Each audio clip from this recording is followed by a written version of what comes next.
नदी की तरह बहकी ये कहानी, एक ऐसे मन की है जो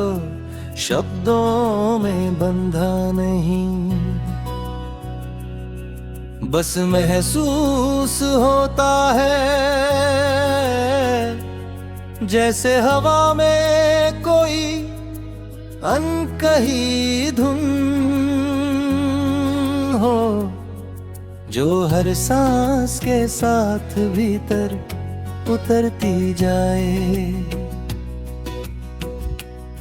और फिर धीरे धीरे पूरे अस्तित्व में फैल जाए।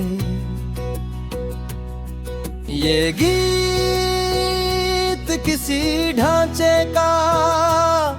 मोहताज नहीं, इसमें न शुरुआत है न अंत की औपचारिका,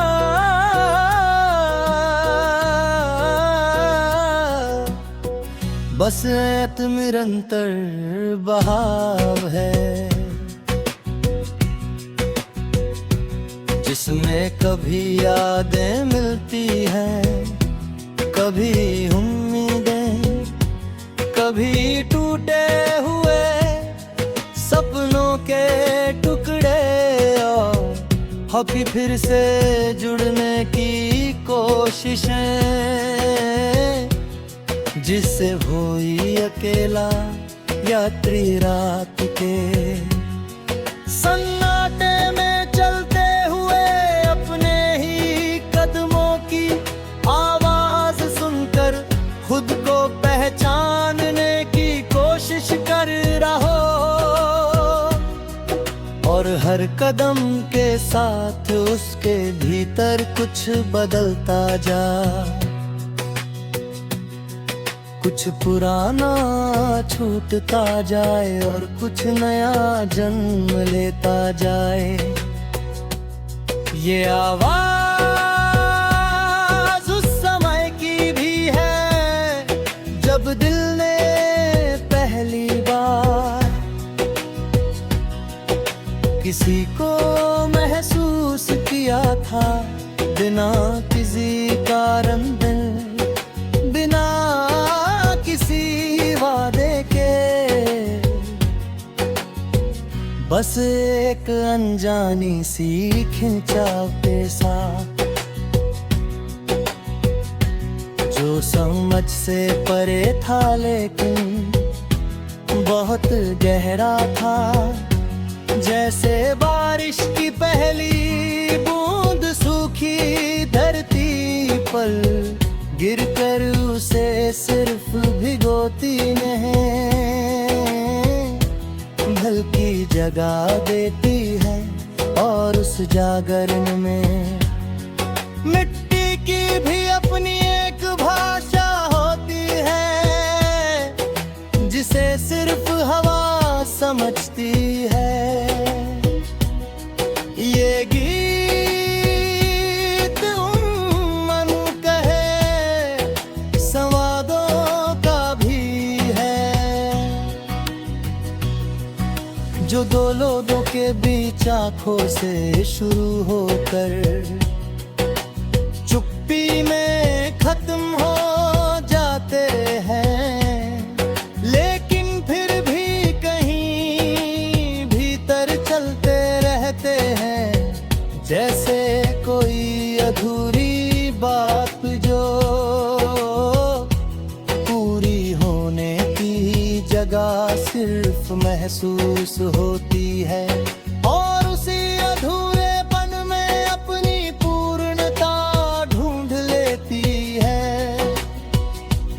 ये उस स्मृति की तरह है जो समय के साथ धुंधली नहीं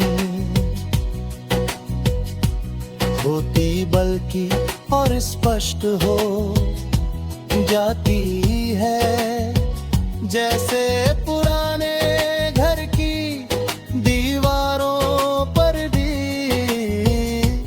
तस्वीरें जिनमें चेहरे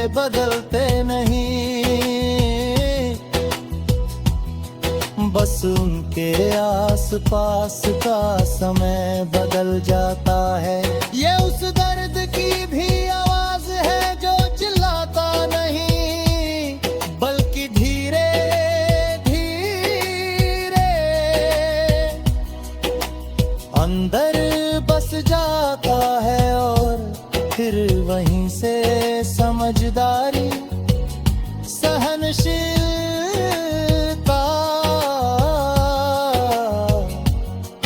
और गहराई पैदा करता है। ये गीत किसी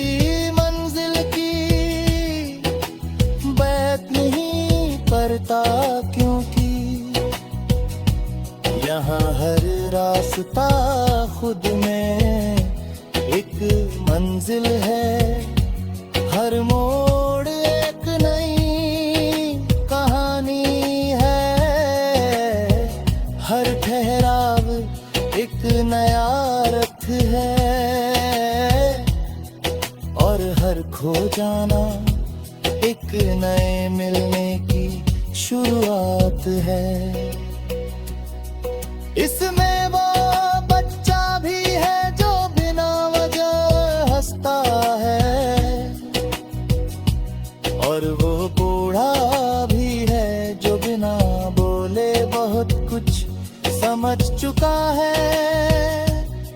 ये उस अकेले कमरे की खामोशी है, जहां घड़ी चलती तो है लेकिन समय रुक सा जाता है। और उस खिड़की से आती रोशनी जिसमें धूल के कंब ही दात गए हैं, जैसे वे भी किसी संगीत का हिस्सा हो। ये गीत उस नदी के किनारे बैठकर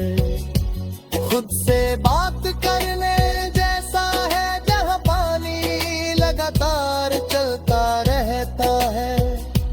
लेकिन देखने वाले को लगता है कि सब कुछ ठहरा